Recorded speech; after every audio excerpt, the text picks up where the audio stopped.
Hello there. Would you like to have your home compulsorily purchased from under you to house asylum seekers? Well, prepare yourself, because the way things are going, that's an inevitability.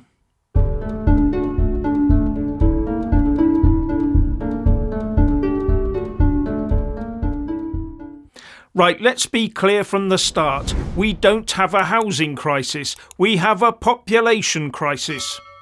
But none of these lefty woke politicians who believe the whole world has the right to live here will ever admit that, nor will the woke lefty press. We have a population crisis that gets worse and worse every single year, while our governments, the last one, this one and the next one, continue to lay multiple miles wide one-way red carpets across our borders. But for some reason, house building never seems to keep up. The housing shortage keeps increasing, and house prices and rents keep going up.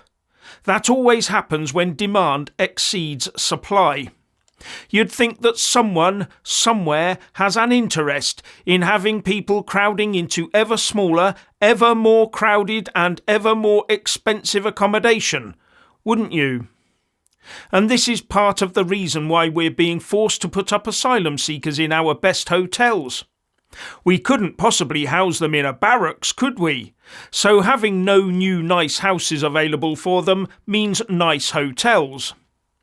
And to try and get around that bad optic, the government has commandeered 1,600 houses especially for them. 1,600 houses that are no longer available for Brits.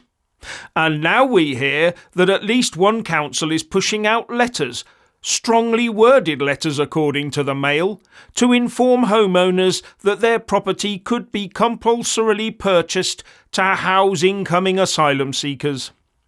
What a boost that news will give to the coffers of the people smugglers. Look, they're even buying houses for you now. Now, this particular initiative appears to be aimed, for now, at those who own empty or run-down properties. But will it stop there? Our establishment has proved time and again that newcomers are far more important to them than our own homeless are. Don't listen to what they say, watch what they do. Councils only help Brits if you are eligible, homeless and in priority need. But all newcomers are, it appears, deemed to always be the ones in priority need, even those that should have been deported years ago. Now, there have been some very recent initiatives made by councils to buy housing stock to temporarily house the homeless until they get on their feet. For example, the scheme in Labour-controlled Islington, where 300 to 400 houses are either planned to be, being or have been bought back from right-to-buy purchasers to, according to Labour list, provide homes for refugees and other homeless families. In that order of importance, one assumes. Wonder where the people who lived in those houses are now accommodated. Anyway, were there a better balance between the housing supply and the population numbers, then I would bet housing would be far cheaper, and as a result, there would be far fewer homeless people.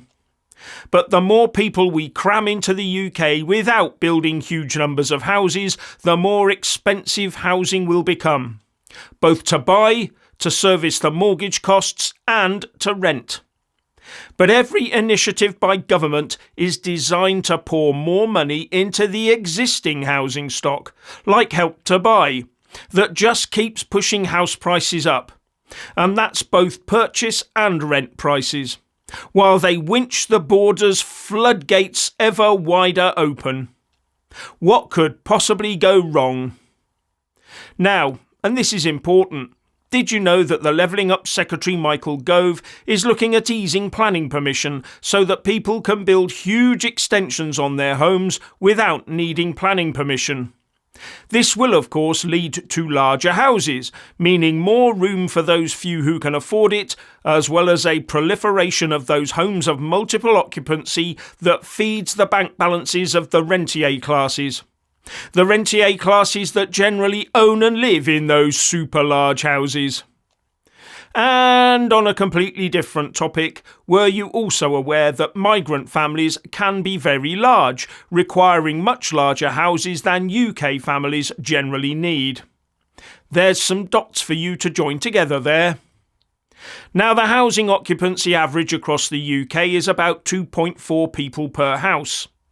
So if the population is set, according to the BBC, to increase from the current 67.9 million to 74 million by 2036, just 12 years away, it will have gone up by 6.1 million people. And that will happen a decade before earlier estimates said it would. That's an increase of just over 500,000 people a year added to the population. And I don't see either the Labour Party nor the Tories doing anything to alter that, except maybe increase the numbers as they try to bolster GDP and please their mates in Davos. Although I do have to ask why our GDP is flatlining at the moment, even though our population is growing faster than ever. Anyway, with that extra 6.1 million people, at 2.4 people per home on average, that means we need to build at least 212,000 homes every year just for that increase.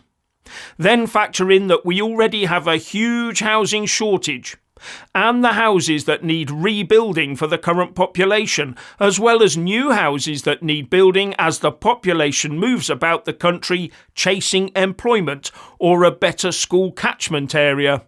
And then there's all those second homes that the rich need. To cater for all of this, the government has an aim of building 300,000 new houses a year. But last year it managed to build only 210,000.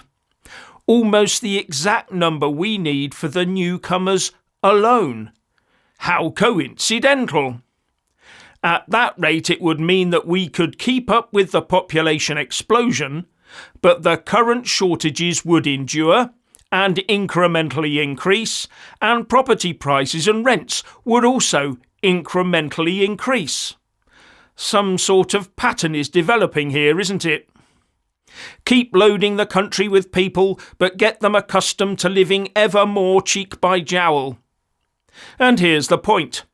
If you end up with a large property with a nice large garden and your children have flown the nest, could your home be compulsorily purchased from under you to force you into a 2 up, 2 down so as to make that prime property of yours available to a larger, more deserving family? A larger family that may not even be homeless.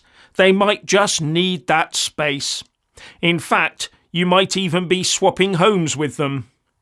And if they put capital gains tax on housing, they can then tax the money a homeowner gets for the compulsory purchase, can't they?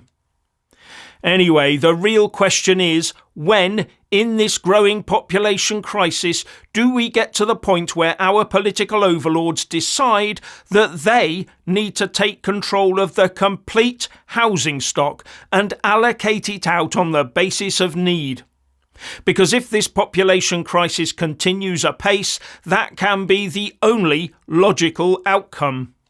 It will be advised from on high by the UN and the WEF, if not dictated to us by some human rights international law over which we have no control.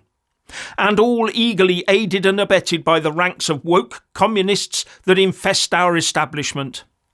All housing stock will be hoovered up by the government on some pretext, and, in the end, control over all accommodation will be handed over via tender to a couple or more crony corporations to divvy them out to the masses, all based on greed and bribes, not need. And they'll control the rents too. That will be the inevitable outcome if we do not address this population crisis right now.